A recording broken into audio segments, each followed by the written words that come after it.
ও হলো ত্রিভুজ এবিসি এর অন্তর্বৃত্তের কেন্দ্র এবং ওএম ডিএম এর উপর লম্ব। ত্রিভুজ এবিসি এর ক্ষেত্রফল 96 হলে গাঢ় চিহ্নিত অংশের ক্ষেত্রফল নির্ণয় করো। এই যে এই অংশের ক্ষেত্রফলটা বের করতে হবে। এখানে এই তিনটে কোণের মান দেওয়া হচ্ছে 120 ডিগ্রি। তাহলে এখান থেকে বলা যায় কোণ এ, কোণ বি এবং কোণ সি, এই তিনটে কোণের মান হবে 60 ডিগ্রি। তাহলে এবিসি একটা সমবাহু ত্রিভুজ। তাহলে এবি সমান সমান বিসি সমান সমান এসি হবে। একটা সমবাহু ত্রিভুজের পরিকেন্দ্র, লম্বকেন্দ্র, ভরকেন্দ্র এবং অন্তকেন্দ্র তিনটে কিন্তু একই বিন্দুতে অবস্থিত হয়। তাহলে ও এই পয়েন্টটা হবে এবিসি এই ত্রিভুজের লম্বকেন্দ্র। এখানে বিকিউ হচ্ছে এসির উপর লম্ব, আর সিডি হচ্ছে এবি এর উপর লম্ব, এরপর এপি হচ্ছে বিসি এর উপর লম্ব। সমবাহু ত্রিভুজের শীর্ষ থেকে বিপরীত বাহুর উপর অঙ্কিত লম্ব সেই বাহুটাকে সমান দুই ভাগে ভাগ করে।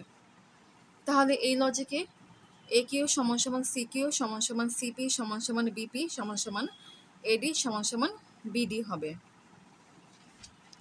এখন খেয়াল করো, যে কোনো একটা ত্রিভুজের মধ্যে ফোকাস করি, যে কোনো একটা ত্রিভুজে।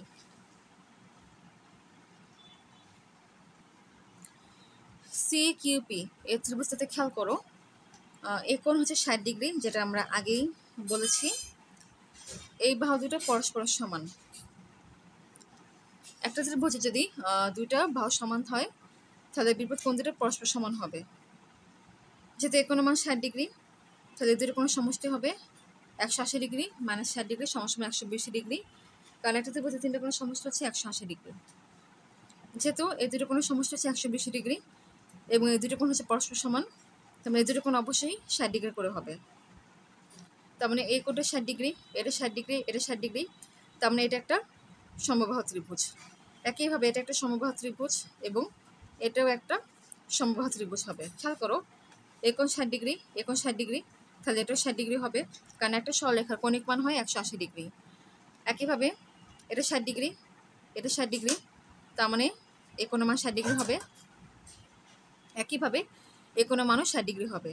তাহলে পি কিউ ডি এটাও কিন্তু একটা সমবাহু ত্রিভুজ হবে। খেয়াল করো, এই ত্রিভুজের সি কিউ সমান সমান কিউপি সমান সমান সিপি হবে, কারণ এটা একটা সমবাহু ত্রিভুজ। আবার এই ত্রিভুজের মধ্যে এ কিউ সমান সমান কিউডি সমান সমান এডি, কারণ এটা একটা সমবাহু ত্রিভুজ। আবার এই ত্রিভুজের মধ্যে পিডি সমান সমান ডিবি সমান সমান পিবি, কারণ এটা একটা সমবাহু ত্রিভুজ। আবার এই ত্রিভুজের মধ্যে পি কিউ সমান সমান কিউডি সমান সমান পিডি, কারণ এটা একটা সমবাহু ত্রিভুজ। যেহেতু এ ত্রিভুজ, এ ত্রিভুজ, এ ত্রিভুজ এবং এ ত্রিভুজ, এই চারটা ত্রিভুজের প্রত্যেকটা বাহু কিন্তু প্রত্যেকের সমান, তার মানে এই চারটা ত্রিভুজ হচ্ছে সর্বসম। অর্থাৎ triangle C Q P equals to triangle A Q D equals to triangle P Q D equals to triangle BPD. অতএব এই চারটা ত্রিভুজের ক্ষেত্রফল পরস্পর সমান। তাহলে এক্ষেত্রে এটাই বলা যায় যে পি কিউ ডি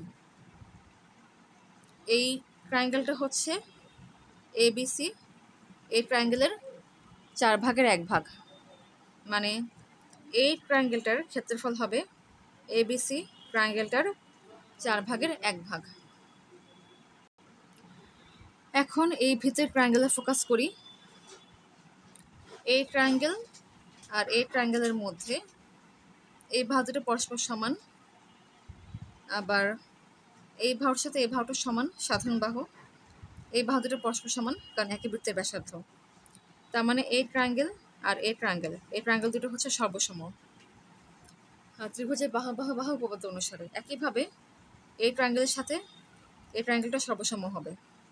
তার মানে এখানে যে তিনটে ট্রায়াঙ্গেল আছে ও কিউডি, ও পিডি এবং ও কিউপি, এই তিনটে ট্রায়াঙ্গেল পরস্পর সর্বসম হবে। অতএব এই তিনটে ট্রায়াঙ্গেলের ক্ষেত্রফল পরস্পর সমান হবে। তাহলে এই লজিকে বলা যায় যে ট্রায়াঙ্গেল ও পিডি এর ক্ষেত্রফল হবে ট্রায়াঙ্গেল QPD এর 3 ভাগের 1 ভাগ, কারণ এখানে 3টে ট্রায়াঙ্গেল আছে, মানে এই যে এরকম 3টে ট্রায়াঙ্গেল আছে যাদের ক্ষেত্রফল পরস্পর সমান।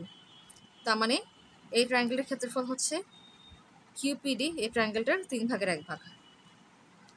আচ্ছা, এখন হচ্ছে ভিতরের ট্রায়াঙ্গেলের মধ্যে আসি। এই যে এই ট্রায়াঙ্গেল আর এই ট্রায়াঙ্গেল, এই দুটো ভাগ পরস্পর সমান, একই বৃত্তের ব্যাসার্ধ।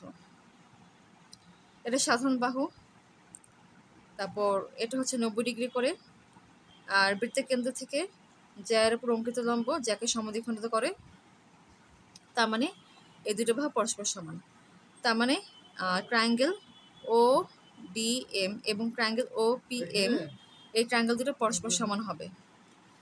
তাহলে এটা বলা যায় যে এই যে ODM, এই ট্রায়াঙ্গেলটা হচ্ছে OPD, এই ট্রায়াঙ্গেলটার অর্ধেক। এখন যে ফাইন্যান্সগুলো আছে সেটা আবার একটু ক্লিয়ার করছি। যে এই ট্রায়াঙ্গেলটা OMD, এটার ক্ষেত্রফল হচ্ছে OPD, এটার অর্ধেক। OPD, এটার ক্ষেত্রফল হচ্ছে QPD, এই ট্রায়াঙ্গেলটার 1/3। QPD, এই ট্রায়াঙ্গেলটা হচ্ছে ABC, এই ট্রায়াঙ্গেলটার 1/4। সো সবগুলো ফাইন্যান্সকে যদি একসাথে করা হয় তাহলে এটাই বলা যায় যে ODM, এই ট্রায়াঙ্গেলটার ক্ষেত্রফল হবে ABC, এই ট্রায়াঙ্গেলটার 1/2 ইন্টু 1/3 ইন্টু 1/4 এর সমান। আবার একটু ক্লিয়ার করে বলছি, এই যে ট্রায়াঙ্গেলটা আছে ODM, এই ট্রায়াঙ্গেলটার ক্ষেত্রফল হবে ABC, এই ট্রায়াঙ্গেলটার ক্ষেত্রফলের 1/2 ইন্টু 1/3 ইন্টু 1/4 এর সমান। এখন যতগুলো ফাইন্ডিংস আছে সেটা এখন তোমাদেরকে ডিটেলস ক্যালকুলেশন দেখাচ্ছি। তার আগে ফিগারটাকে একটু জুম করে দেখাচ্ছি। এই যে এটা হচ্ছে সেই ফিগারটা যেখানে আমাদের মূল উদ্দেশ্য হচ্ছে এই যে ODM, এই ট্রায়াঙ্গেলটার এরিয়াটা বের করা।